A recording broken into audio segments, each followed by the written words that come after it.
Hello बच्चों, how are you all. तो हमारा जो टॉपिक चल रहा था पीछे, वो मैंने आप लोगों को कराया था मोल कंसेप्ट का टॉपिक। मेरे ख्याल सब बच्चों को समझ आ गया होगा। और मैंने आप लोगों को प्रैक्टिस के लिए न्यूमेरिकल पोर्शन भी दिया था, तो काफ़ी बच्चों ने वो प्रॉब्लम सॉल्व भी कर लिए हैं। मेरे से डाउट्स भी पूछ रहे थे बच्चे, मैंने डाउट्स भी सारी फ़ोन पे क्लियर कर दी थी। फिर भी किसी की कोई डाउट रह गई हो पिछले टॉपिक में तो मुझे फ़ोन कर दो, वीडियो से कॉल कर सकते हो, मैसेज भेज सकते हो, तो मैं आपकी जो भी डाउट रह गई है वो दोबारा से क्लियर कर दूंगा। ठीक है प्यारे बच्चों, तो अब हम आगे कंटिन्यू करते हैं। हमारा नेक्स्ट टॉपिक जो आज का रहेगा, इस टॉपिक का नेम है केमिकल फॉर्मूला। केमिकल फॉर्मूला क्या होता है? केमिकल फॉर्मूला जैसे आपने सुना होगा, वाटर का फार्मूला क्या होता है? H2O। कार्बन डाइऑक्साइड क्या होती है? CO2। तो कहने का मतलब किसी भी केमिकल कंपाउंड को सिंबल्स की टर्म में लिखना, वाटर WATER ना लिख करके, वाटर में हमें पता है हाइड्रोजन एंड ऑक्सीजन होती है, 2 हाइड्रोजन 1 ऑक्सीजन, तो हमने हाइड्रोजन का सिंबल H लिया, इसके नीचे 2 लगाया, अभी 2 तो इसमें हाइड्रोजन है, 1 O लगाया, H2, ये फार्मूला बन गया। कार्बन डाइऑक्साइड में कार्बन 2 ऑक्सीजन होते हैं तो C लिखा कार्बन के लिए, O ऑक्सीजन के लिए 2 लगाया। तो मतलब किसी भी केमिकल कंपाउंड को सिंबल की टर्म में लिख देना, जो जो एलिमेंट्स इसके अंदर प्रेजेंट हैं उन एलिमेंट्स के सिंबल की टर्म्स में लिख देना, उसे केमिकल फॉर्मूला कहा जाता है। तो सबसे पहले इसकी डेफिनेशन हमारे पास है, it is brief representation. Brief का मतलब होता है शॉर्ट में लिखना, रिप्रेजेंटेशन मतलब रिप्रेजेंट करना या लिखना, ऑफ ए केमिकल कंपाउंड। एक केमिकल कंपाउंड को ब्रीफ में रिप्रेजेंट करना in terms of symbols, symbols की टर्म में, of various elements present in one molecule of it. एक मॉलिक्यूल के अंदर कौन कौन से एलिमेंट्स हैं और किस किस रेशो में प्रेजेंट है, उसके सिंबल्स की टर्म में लिख देना, इसको केमिकल फॉर्मूला कहा जाता है। ठीक है जी, तो ये तो केमिकल फॉर्मूला हो गया। मैंने आपको एग्जांपल दे दिया वाटर CO2। बनाते कैसे हैं इसको, ये भी आप ऑलरेडी डिस्कस करके आए हैं, आपकी 9th क्लास के अंदर था। जैसे मैं कहूँ कैल्शियम कार्बोनेट का फार्मूला बनाओ, तो कैल्शियम के ऊपर 2+ चार्ज होता है, इनके हमें चार्ज पता होना चाहिए, ये आपको 9th क्लास के अंदर करा रखे हैं। कार्बोनेट क्या होता है? CO3 2 negative. और फिर आपको सिखाया था अगर बराबर चार्ज हो तो ये आपस में कट जाते हैं, फॉर्मूला बन गया CaCO3। ठीक है जी। अगर सपोज यहां पर मैं चेंज कर दूं,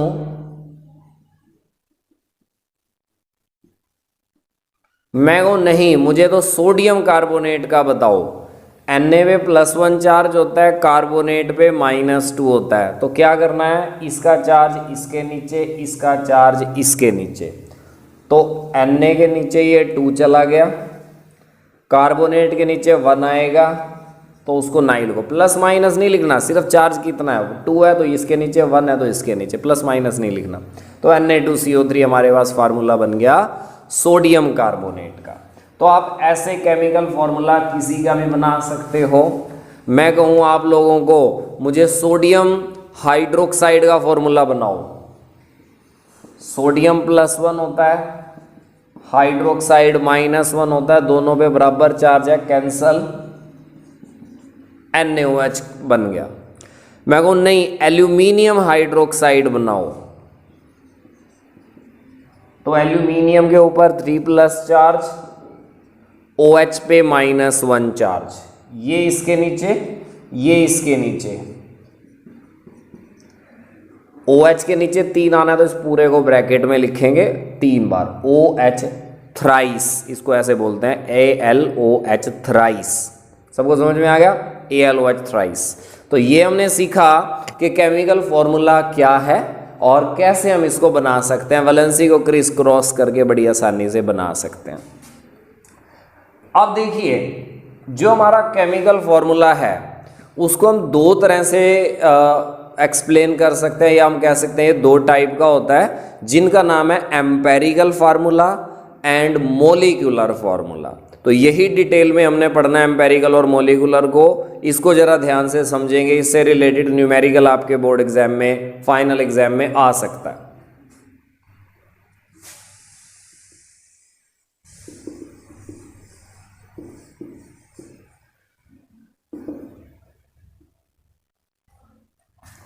स्टार्टिंग करते हैं एम्पेरिकल फॉर्मूला से।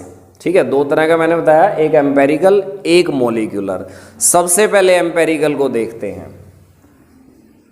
इसको हम यूं डिफाइन करेंगे, the formula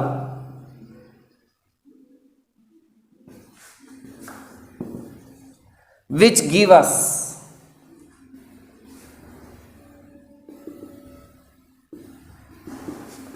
simplest whole number ratio of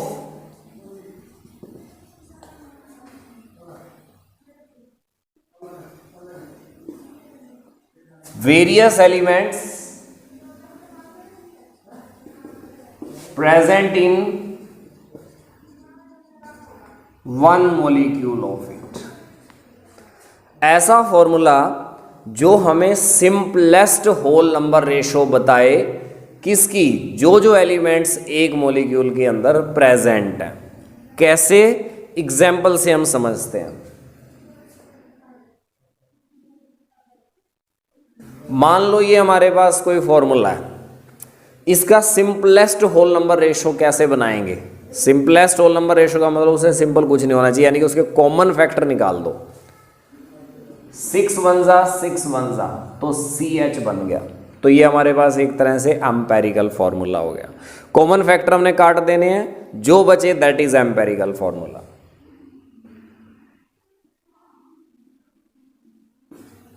C6H12O6 है, कॉमन फैक्टर काटते हैं। 6 1 जा 6, 6 2 जा 12, 6 1 जा 6, CH2O। तो इसका एम्पेरिकल फॉर्मूला ये बन गया।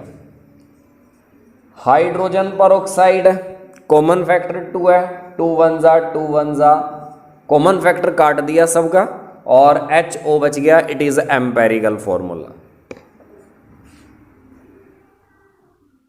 मैं लिखूं वाटर और आपसे पूछूं इसका एम्पेरिकल फॉर्मूला क्या बनेगा, तो यही रहेगा, क्योंकि इसमें कॉमन फैक्टर 1 है, या हम कहें कुछ भी नहीं है, ऐसे बोल दो या 1 है, तो ये एज इट इज रहेगा। तो ऐसे भी हो सकता है, कॉमन फैक्टर निकाल करके जो बचे दैट इज एम्पेरिकल फॉर्मूला। ठीक है,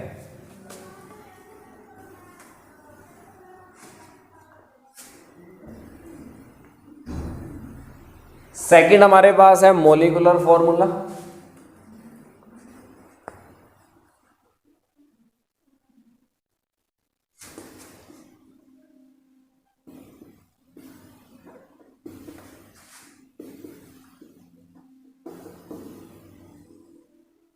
इसे हम कैसे डिफाइन करेंगे, the formula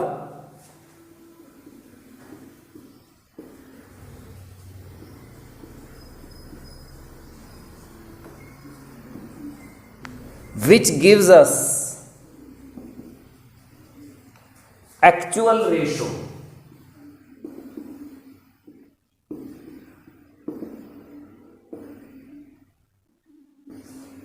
of various elements present in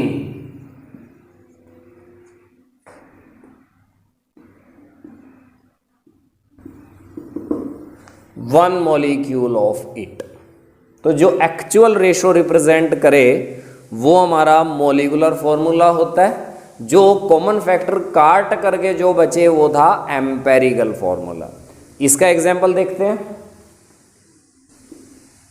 बिना कॉमन फैक्टर काटे C6H6 ऐसे कैसे हम इसको मोलिकुलर फॉर्मूला बोलेंगे। कॉमन फैक्टर काट के जो बचेगा वो एम्पेरिकल फॉर्मूला था। ये हो गया हमारे पास C6H12O6 ग्लूकोज का, C6H6 benzene, H2O2 hydrogen peroxide, and H2O water होता है। अब देखते हैं इन दोनों में रिलेशनशिप क्या है। C6H6 कब बना? जब हमने CH को 6 से मल्टीप्लाई करा। CH को 6 से मल्टीप्लाई करेंगे C6H6 बनेगा। सिमिलरली CH2O को 6 से मल्टीप्लाई करेंगे C6H12O6 बनेगा। HO को 2 से मल्टीप्लाई करेंगे H2O2 बनेगा। H2O को 1 से मल्टीप्लाई करेंगे तो हमारे पास H2O ही रहेगा। कहने का मतलब ये है, जो हमारा ये जो मैंने लिख रखे हैं ये कौन है? एम्पेरिकल फॉर्मूला है। अगर हम इस एम्पेरिकल फॉर्मूला को किसी फैक्टर से मल्टीप्लाई कर दें, 1 2 3 4 5 6 कुछ भी फैक्टर हो सकता है, तो हमारे पास मॉलिक्यूलर फॉर्मूला तैयार हो जाता है। तो इसको हम इस तरह से लिख सकते हैं,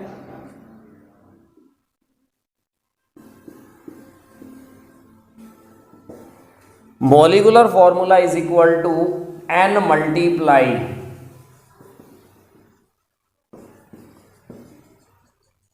एम्पेरिकल फॉर्मूला। अब ये n क्या है? कोई भी कॉमन फैक्टर है, ठीक है, 1 2 3 4 5 6 कोई भी इसकी वैल्यू हो सकती है। और ये n कैसे निकलेगा? n निकालने का तरीका हमारे पास ये है, मॉलिक्यूलर मास को आप डिवाइड कर दो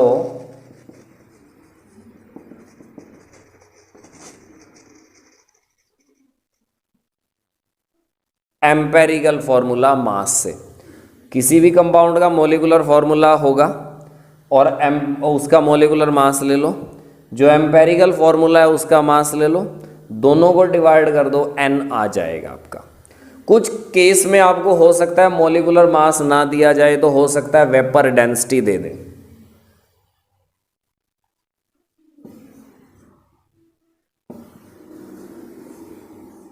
तो आपने ये करना है, जो वेपर डेंसिटी है उसका डबल जो है वो मॉलिक्यूलर मास होता है। तो अगर वेपर डेंसिटी दे रखी हो न्यूमेरिकल में, तो वेपर डेंसिटी को 2 से मल्टीप्लाई कर देना, मॉलिक्यूलर मास बन जाएगा, and divide by empirical formula mass, ऐसे का ऐसे रहेगा।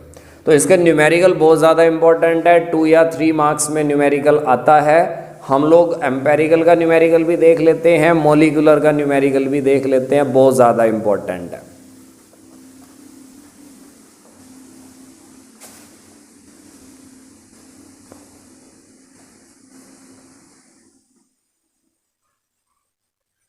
न्यूमेरिकल में आपको क्या किया जाएगा? परसेंटेज दे दी जाएगी किन्हीं भी एलिमेंट्स की, 2 3 4 एलिमेंट जितने भी उसके अंदर प्रेजेंट है, उनकी हेल्प से हम एम्पेरिकल फॉर्मूला बनाएंगे। बड़ा आसान है, ध्यान से समझेंगे सारे बच्चे। मैं आपको एक एग्जांपल से समझाता हूं। आपको दिया है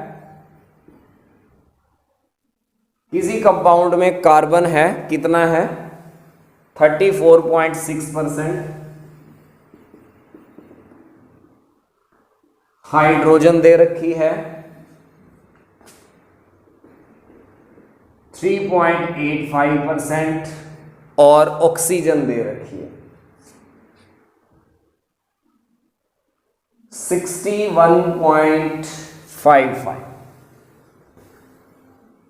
आपको सिर्फ ये 3 दिए गए हैं, ठीक है। तो आपने इनकी हेल्प से एम्पेरिकल फॉर्मूला निकालना है। ये स्टेटमेंट में दे रखा है और इसकी हेल्प से हमें एम्पेरिकल फॉर्मूला निकालना है, ठीक है जी। आपने एक बात और ध्यान रखनी है कि अगर इनका टोटल परसेंटेज 100 नहीं आ रहा, 100 या 99.9 तक आ जाए, कोई दिक्कत नहीं है, थोड़ा बहुत आ सकता है डिफरेंस।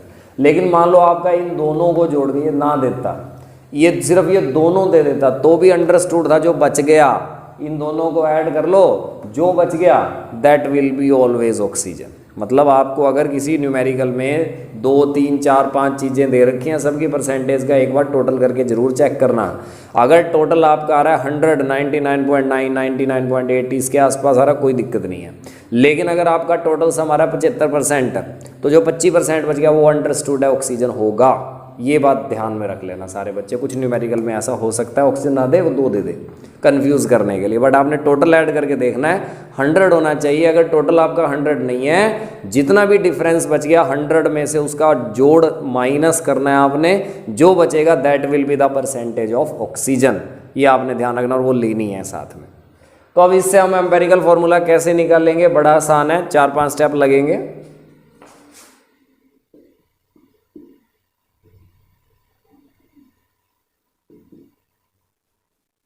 सबसे पहले एलिमेंट्स को आप लिख ले, जो जो एलिमेंट आपको दे रखे हैं, अगले कॉलम में उनकी परसेंटेज लिख लें।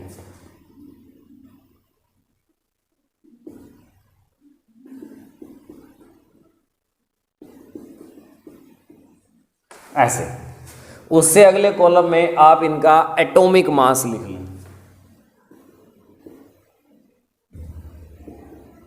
कार्बन का एटॉमिक मास होता है 12, हाइड्रोजन का एटॉमिक मास 1,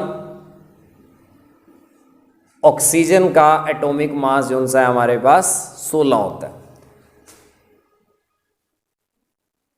यहां इनके मोल लिखेंगे, मोल कितने बन गए। मोल निकालने का तरीका given mass by atomic mass या परसेंटेज बाय एटॉमिक मास। मतलब आपने क्या करना है, इसको इससे डिवाइड करना है, ऐसे इसको इससे डिवाइड करना है और इसको इससे, ऐसे इनको डिवाइड आपने कर देना है और डिवाइड करके देखना है आपने इसमें कितना आएगा।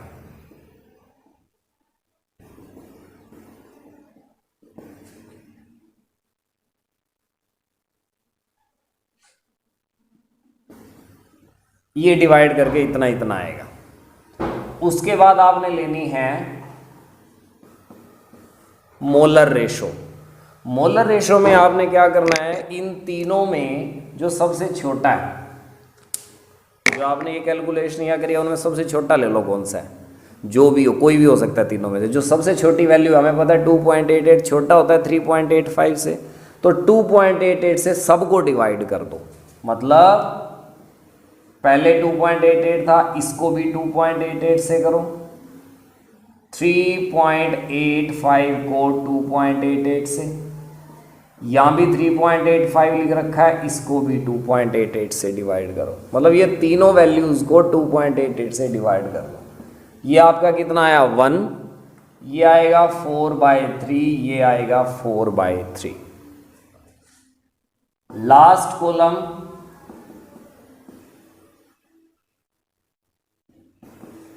लास्ट कॉलम में हम लिखेंगे सिंपलेस्ट होल नंबर रेशो। मतलब जो ये डिवाइड वाला है हमने डिवाइड में नहीं रखना, इसको किसी फैक्टर से मल्टीप्लाई करना है ताकि ये डिवाइड में ना रहे, ये होल नंबर में बन जाए। और हम इसको किस फैक्टर से मल्टीप्लाई करेंगे, ये पॉइंट में ना रहे, सबको करना पड़ेगा मल्टीप्लाई, एक को नहीं कर सकते। तो सीधी सी बात है, डिवाइड में 3 नजर आ रहा है तो सबको 3 से करेंगे, तभी ये आपस में कैंसिल होंगे और हमारे पास होल नंबर में इनकी वैल्यू आ जाएगी। ये 3 ऐसे का ऐसे, 3 से 3 कट गया 4, 3 से 3 कट गया 4, ऐसे करना है। कार्बन हमारे पास कितने आए, 3 आए। हाइड्रोजन हमारे पास कितनी आई, 4 आई। ऑक्सीजन हमारे पास कितनी आई, 4 आई। तो ये फॉर्मूला बन गया C3H4O4। This is the empirical formula of this compound. एक बार फिर से देखेंगे करना क्या क्या है। सबसे पहले परसेंटेज लिख लो कितनी कितनी है, फिर उनका एटॉमिक मास लिख लो कितना कितना है, इसके डिवाइड में ये, इसके डिवाइड में ये, इसके डिवाइड में ये कर दो। कर दिया। जो भी डिवाइड करके आंसर आया उन सब में जो सबसे छोटा आंसर है उससे तीनों को डिवाइड कर दो। यानी कि 2.88 को भी 2.88 से, 3.85 को भी 2.88 से, 3.85 को भी 2.88 से कर दिया।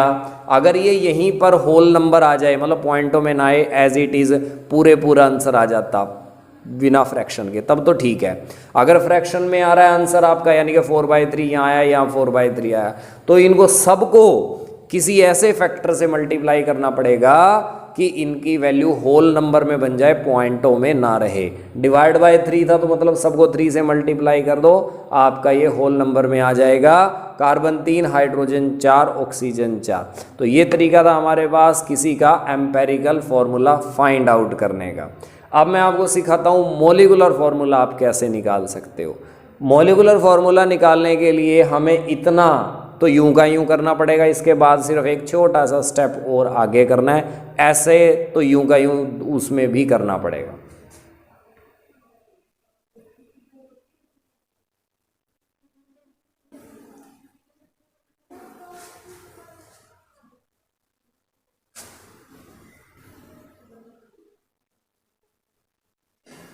फॉर एग्जाम्पल आपको एक मैं न्यूमेरिकल की स्टेटमेंट बोलता हूं, उसमें आपको मॉलिक्यूलर फॉर्मूला निकालना है और उसमें बोला है कार्बन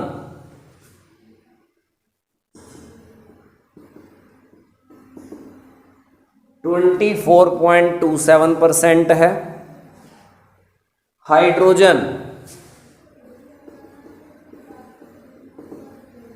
4.0% है और जो बाकी जितना भी बच गया वो ऑक्सीजन है। ऑक्सीजन है 71.65%। जरूरी नहीं है कि सभी न्यूमेरिकल में ये कार्बन हाइड्रोजन ऑक्सीजन होंगे, कोई और एलिमेंट भी हो सकता है। ये तो चलो एग्जाम्पल मेरे पास ऐसा ही आ गया सामने, तो दोनों में कार्बन हाइड्रोजन ऑक्सीजन था, बट ऐसा जरूरी नहीं है। एल्यूमिनियम, नाइट्रोजन, फॉस्फोरस, सल्फर कोई भी हो सकता है। जरूरी नहीं है कि हर एक न्यूमेरिकल में कार्बन हाइड्रोजन ऑक्सीजन मिलेंगे, कुछ भी हो सकता है, कोई भी एलिमेंट हो सकते हैं। तो सबसे पहले परसेंटेज लिखेंगे,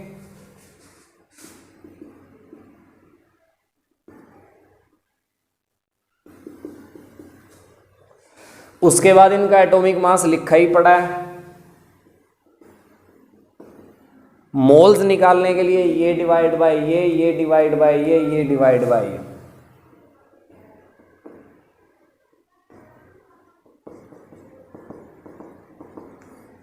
तो मोल जो हमारे पास आएंगे 2.02, 4.07, 2.02। फिर मैंने आपको बताया था जो सबसे छोटा है इन तीनों में, जो सबसे छोटा है वो कौन है? 2.02 है। मतलब हम तीनों को 2.02 से डिवाइड करेंगे और उसकी मोलर रेशो बनेगी। 2.02 को 2.02 से, 4.07 को 2.02 से, 2.02 को 2.02 से। ये पूरा पूरा 1 पे कट गया, ये 2 पे कटेगा। 2.01 को 2 लिख सकते हैं, कोई खास बात नहीं है। इससे ये कट गया पूरा पूरा, ये 1 है। यानी कि ये पहले ही आपका होल नंबर आ रहा है, ये पॉइंटों में नहीं आ रहा, यानी कि इसको किसी फैक्टर से मल्टीप्लाई करने की ज़रूरत नहीं है। इसका सिंपलेस्ट होल नंबर रेशो यही रहेगा और इसका एम्पेरिकल फॉर्मूला बन गया C1H2O1। C1H2O1, this is the empirical formula of this compound. अब देखो आपको साथ में इस कंपाउंड में यहां पे मॉलिक्यूलर मास भी दिया जाएगा। स्टेटमेंट में आपको ऑलरेडी दिया जाएगा मॉलिक्यूलर मास कितना है, और यहां जो मॉलिक्यूलर मास दिया गया है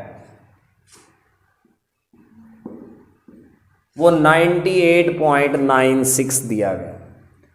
अब हमें इसका मॉलिक्यूलर फॉर्मूला निकालना है, और मॉलिक्यूलर फॉर्मूला कैसे निकलेगा? जब हमें n पता होगा, क्योंकि मैंने आपको बताया था कि molecular formula is equal to n into empirical formula होता है।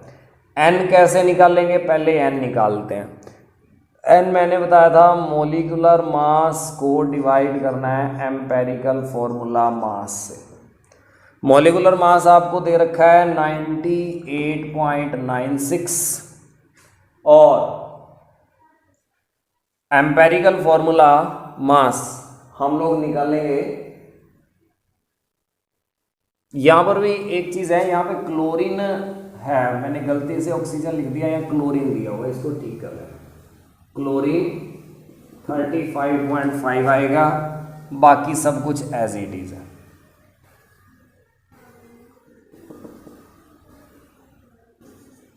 ठीक है जी, Cl है ये, मैंने गलती से ऑक्सीजन लिख दिया था, Cl दिया हुआ है। तो एम्पेरिकल फॉर्मूला मास हमारे पास कितना आएगा, कार्बन का होता है 12, हाइड्रोजन का होता है 1 और क्लोरीन का होता है 35.5, 35.5। तो ये कितना आया, 98.96 को 45.5 से डिवाइड करना है। तो कैंसिल करके देख लो आप, पूरे पूरे 2 पे जाएगा। ठीक है जी, 49.5। इसको इससे कैंसिल करेंगे तो ये पूरे पूरे 2 पर जाएगा एक तरह से, यानी कि हमारे n की वैल्यू कितनी हो गई है, 2 हो गई है। तो हमारा मॉलिक्यूलर फॉर्मूला कितना बना, n हमारा 2 आया है, एम्पेरिकल फॉर्मूला CH2Cl है, तो मल्टीप्लाई करो C को 2 से C2, H को 2 2 जा 4 एंड Cl को 2 से तो Cl2। तो ये बन गया हमारा मॉलिक्यूलर फॉर्मूला C2H4Cl2। ये 2 को मल्टीप्लाई करने के बाद आपने नीचे ऐड करना है, यहाँ पे लिखना है, नीचे लिखना है 2 2 जा 4, Cl कुछ भी नहीं था, 2 से मल्टीप्लाई करके इसको 2 लिखना है। तो ये हमारे पास आ गया है मॉलिक्यूलर फॉर्मूला। तो ये तरीका था एम्पेरिकल फार्मूला और मॉलिक्यूलर फार्मूला कैलकुलेट करने का, बड़ा आसान है। एम्पेरिकल फार्मूला तो यहीं तक खत्म हो गया था, मॉलिक्यूलर फार्मूला में ये स्टेप और आगे ऐड करना है। Molecular formula is equal to n into empirical formula. n कैसे निकला, मॉलिक्यूलर मास को डिवाइड करा एम्पेरिकल फार्मूला जो बना था उसके मास से, इसका मास ऐड कर लिया, कार्बन का प्लस 2 हाइड्रोजन का प्लस क्लोरीन का, सब का ऐड कर लिया, 49.5 बना। तो उसको डिवाइड कर दिया, इससे 2 आया और 2 से इसको मल्टीप्लाई कर दिया। ये 2 ना आ करके 3 आता तो यहाँ C3H6Cl3 ऐसे हो जाता। तो जितना भी आपका n आएगा उसके अकॉर्डिंग हम इसको मल्टीप्लाई कर देंगे। तो ये था हमारे पास एम्पेरिकल और मॉलिक्यूलर फार्मूला के बारे में। प्रैक्टिस के लिए मैं आपको क्वेश्चंस आपके व्हाट्सएप ग्रुप में सेंड कर दूंगा, आपने प्रैक्टिस करनी है। किसी को कोई डाउट रह जाए, प्रॉब्लम रह जाए, कुछ समझ में ना आए तो मुझे फ़ोन कर लेना, मैसेज कर लेना, मैं साथ के साथ आपको दोबारा से बता दूंगा कि ये कैसे सॉल्व होगा। ठीक है जी, तो नेक्स्ट टॉपिक हम फिर अगले वीडियो में डिस्कस करेंगे। Thank you very much.